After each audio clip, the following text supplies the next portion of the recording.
রূপবতী তিনি কামাতুর হয়ে ওই নারীর সাথে সঙ্গে লিপ্ত হলেন, তাকে বিবাহের প্রস্তাব দিলেন, তাকে বিবাহ করলেন। পরবর্তীতে তাদের সন্তান আদি হলো, কিন্তু ওই অপবিত্র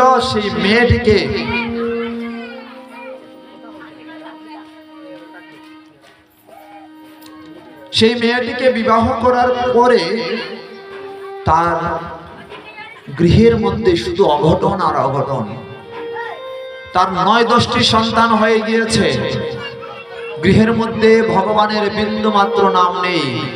কিন্তু হঠাৎ করে একদিন দুর্বাসা মুনি এর পাশ দিয়ে যাচ্ছেন, ধ্যান দেই। মুনিবর বুঝতে পারলেন যে না, আমি কোথাও না কোথাও পাচ্ছি না, আমি কোথায় যাব। এর পাশ দিয়ে যাচ্ছেন, কোথাও না কোথাও আরাধনায় যাচ্ছেন মুনিবর। ধ্যান দেই, কে? দুর্বাসা মুনি যাচ্ছেন। অনেক জলের তৃষ্ণা পেয়েছে, পেটেও অনেক ক্ষুধা লেগেছে। তিনি ভাবলেন কোথায় যাই, জঙ্গলের মধ্যেও কোনো জায়গা খুঁজে পাচ্ছি না। কিন্তু অজামিল পর্ণকুটিয়া তৈরি করে ওই জঙ্গলেই বাস করছেন। গ্রামের এক বালককে জিজ্ঞেস করছেন, বাবা এখানে কারো সাধুর বাড়ি রয়েছে? কোন সাধুর বাড়ি? অজামিল তো পথভ্রষ্টা, একজন দুষ্ট বালক দেখেছে, ওই যে দেখা যাচ্ছে পর্ণকুটিয়া, ওই কুটিয়া হচ্ছে সাধুর বাড়ি, গিয়ে বললেই আপনাদের ব্যবস্থা হয়ে যাবে। তাই কি করলেন? সেই পর্ণকুটিয়াতে চলে গেলেন। দুষ্টরা কি করে? দুষ্টরা তো সমাজের মঙ্গল করে, কখনো অমঙ্গলই কেবল করে।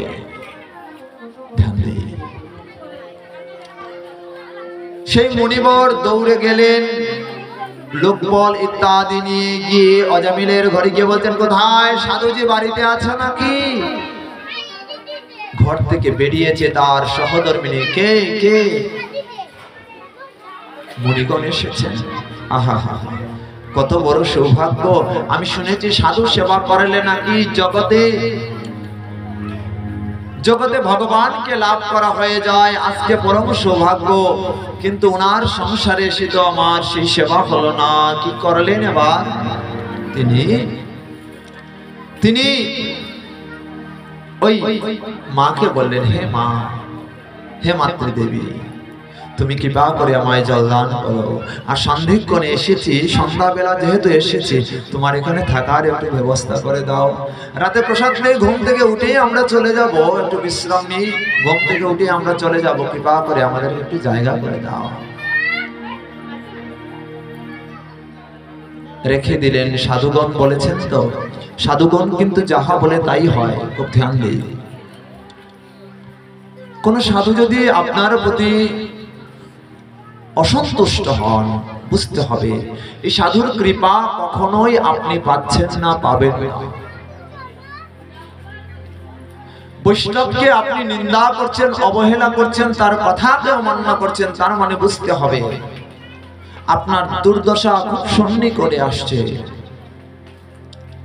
হঠাৎ করে কোন একটা কিছু হয়ে যাবে।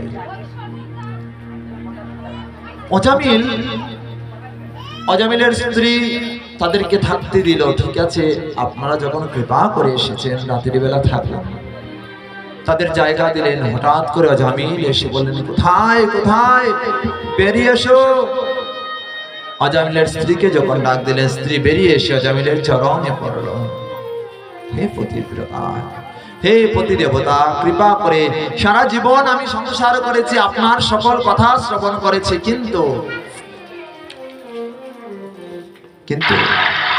এবার আমার কথা শ্রবণ করুন, আমার কথা রক্ষা করুন। আমাদের বাড়িতে সাধু এসেছেন, তাকে উত্তম একটি জায়গায় স্থান দিয়েছি, কৃপা করে তাকে একটু থাকার সুযোগ করে দিন। তাকে কিছু বলবেন না। আসুন আসুন, একটু তিলক করুন, ধুতি পরুন, ধুতি পরে তার কাছে গিয়ে একটু প্রণাম নিবেদন করুন। এই যে সাধু সঙ্গ, যখন শুনেছেন সাধু এসেছেন, তিনি পিছন দিক দিয়ে গিয়ে এই সাধুর দর্শন করার পূর্বে তিনি তিলক ইত্যাদি পরিধান করে তার কাছে গেছেন। কবে প্রণাম করেছিলেন সাধু বৈষ্ণবকে, ভগবানকে, তিনি তো ভুলে গিয়েছেন। এবার গিয়ে যখন মুনিবরের কাছে যখন উপনীত হয়েছেন, মুনিবর স্বয়ং প্রণাম করছেন, তা দেখে অজামিলও স্বয়ং প্রণাম করছে। দেখুন, সাধুর কাছে সাধুর দর্শন মাত্রে নয়, জীবের প্রতি করুণা বর্ষিত হয়ে যায়। সাধুর দর্শনেই তো পবিত্রতা। ঘুম থেকে উঠে যদি কেউ আমরা কোনো সাধুর দর্শন করি, কপালে তিলক রয়েছে, গলায় মালা রয়েছে, হরিনাম করছেন, বুঝতে হবে তিনি সাধু। তাকে দর্শন করলে গঙ্গা স্নানের ফল লাভ হয়ে যায়। আপনার স্নানের প্রয়োজন নেই যদি সেরকম সাধু দর্শন করতে পারে। ধ্যান দেই ভক্তবৃন্দ। তাই অজামিল যখন সাধুর চরণে পড়েছেন, সাধু অত্যন্ত খুশি হয়েছেন। তিনি যোগ বলে জানতে পারলেন এই ঘরে এই এখনই দেখা দেখি ভক্ত হচ্ছে বা ভক্তি হচ্ছে, কিন্তু তার পূর্বে কখনো এই গৃহে লক্ষ্মী বিরাজমান নয়। তাই তিনি কি করলেন, যোগ বলে যখন দেখতে পারলেন যে তার স্ত্রীর গর্ভে, অর্থাৎ অজামিলের স্ত্রীর গর্ভে একটি সন্তান আসতেছে, তিনি ভাবলেন যে না, যে জায়গায় হরি কথা নেই সেই জায়গায় হরি কথা যদি বলা যায়, যদি একজন হরিভক্ত তৈরি হয় তবে তো তার 21 গুণ উদ্ধার হয়ে যায়। দেখুন, যদি কারো বংশে, রাধে রাধে, যদি কারো বংশের মধ্যে একজন শুধুমাত্র হরিভক্ত হয় বা বৈষ্ণব হয় বা কৃষ্ণ ভক্ত সন্তান হয়, তার পিতৃকুল 7 কুল, তার মাতৃকুল 7 কুল এবং তার শ্বশুর কুল 7 কুল উদ্ধার হয়ে যায়। উদ্ধার হয়ে স্বয়ং বৈকুণ্ঠে তারা অবগাহন করে। একজন বৈষ্ণব যদি কেউ হতে পারে, একজন সাধু হতে পারে, তাই তিনি ভাবলেন তার কুলকে তো উদ্ধার করতে হবে। দেখলেন, বলেন যে কার কি কি নাম রয়েছে তোমার ঘরে বলো তো। যে একজনের নাম সন্টু, আরেকজনের নাম পিন্টু, আরেকজনের নাম ঝাড়ু, আরেকজনের নাম নাট, আরেকজনের নাম বল্টু। বলছে রে বাবা, এখানে নাট বল্টুর দল, এই জায়গায় তো দেখা যায় ভগবানের নাম নাই। তিনি কি করলেন, অজামিলের কাছে প্রার্থনা করলেন, হে রাজা, তোমার কাছে সেই একটি ভিক্ষা প্রার্থনা করছি। কি ভিক্ষা? আমার কাছে তো কিছু নেই, কি ভিক্ষা দেব? বলছে, আমি যুগ বলে জানতে পেরেছি তোমার গৃহে আরেকটি ছেলে সন্তান আসতেছে, তুমি কৃপা করে তার নাম নারায়ণ রাখবে। ঠিক আছে। দক্ষিণা এই নারায়ণ নামখানায় দিয়ে দিলেন। সাধুর এতই মহিমা, যে কোনো ভাবে আপনার মঙ্গল করবেনই তিনি, এতে সন্দেহ নেই। নারায়ণ রেখে তারা চলে গেলেন। কিছুদিন পর তার সন্তান হয়েছে, একদম তার স্ত্রীর মতো, তার সহধর্মিনীর মতো চেহারা, এত সুন্দর এই ছেলের। আর ছোট ছেলে তো এই জন্য তাকে আদর করে নাম নারায়ণ ডাকলেন। এবার সদা সর্বদা শুধু নারায়ণ নারায়ণ নারায়ণ নারায়ণ নাম, শুধু সদা সর্বদাই শুধু নারায়ণ নাম নিচ্ছেন কে? যার মুখ দ্বারা কখনো নারায়ণের নাম উচ্চারণ হয় নাই। এবার শুধু নারায়ণ কোথায়, নারায়ণ আসো, নারায়ণ খাও, আমার সাথে বসে প্রসাদ পাও। শুধু নারায়ণ হাঁটতে বসতে শুতে শোবার বেলায় নারায়ণ আসো, আমার বুকে আসো। এরকম দিনাতিপাত হচ্ছে। এক সময় অন্তকাল চলে এলো, অজামিলের অন্তিম সময় চলে এসেছে। এবার স্বয়ং যমরাজের দূতগণ, যমরাজ পাঠিয়েছে, যাও অজামিলকে নিয়ে আসো। এখনো তার দেহ থেকে প্রাণ বায়ু হয় নাই। আর ওইদিকে বৈকুণ্ঠ থেকে ভগবান দূত পাঠিয়েছেন, যাও অজামিলকে নিয়ে আসো। দুজনা এসেছেন, দুজনার মধ্যে দুজনারা দর্শন করছেন আজকে পাপিষ্ঠ অজামিল কিভাবে মারা যায়। শুধুমাত্র হঠাৎ করে তার ছোট বাচ্চাকে ডাকছে, নারায়ণ নারায়ণ নারায়ণ নারায়ণ। শেষ দিব্যাঙ্গ কাংসে বেষ্টিত।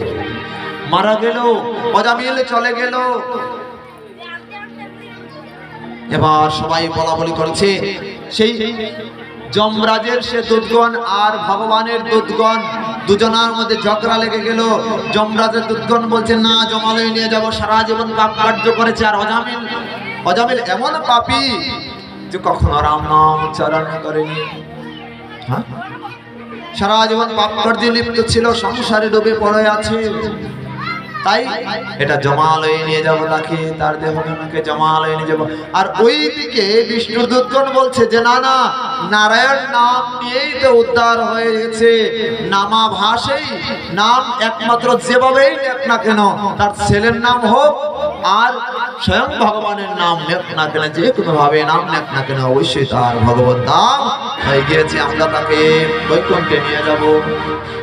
দুজনার মধ্যে ঝগড়া হয়েছে, খুব ছোট করে বলছি। দুজনের মধ্যে ঝগড়া শুরু হয়েছে। বলছে ঠিক আছে, বিষ্ণু দূতগণ বলছে ঠিক আছে, চলো জমালয়ে নিয়ে যাই যমরাজের কাছে। যমরাজের কাছে নিয়ে গেলেন, বিচার হলো। যমরাজ বলছে আমি সঠিক বিচার করছি। বিষ্ণু দূতগণ বলছেন হে ভগবান যম, আপনি তো বলেছেন অন্তে যদি কেউ নারায়ণের নাম নিয়ে মৃত্যুবরণ করেন, আপনিও জানেন যে তার বৈকুণ্ঠ প্রাপ্ত হয়। অজামিল তো নারায়ণের নাম নিয়েছে, ছেলের নাম হোক আর যার নাম হোক না কেন, তা তো নিয়েছে, যে কারো নাম হোক না কেন। অন্তে নাম নিয়েছে শুধু নারায়ণ নারায়ণ নারায়ণ। এই নাম নেওয়াই তো তার বৈকুণ্ঠ প্রাপ্তি হয়ে গেছে, তার তো আর কোনো কিছু প্রয়োজন নেই। ধ্যান দেই।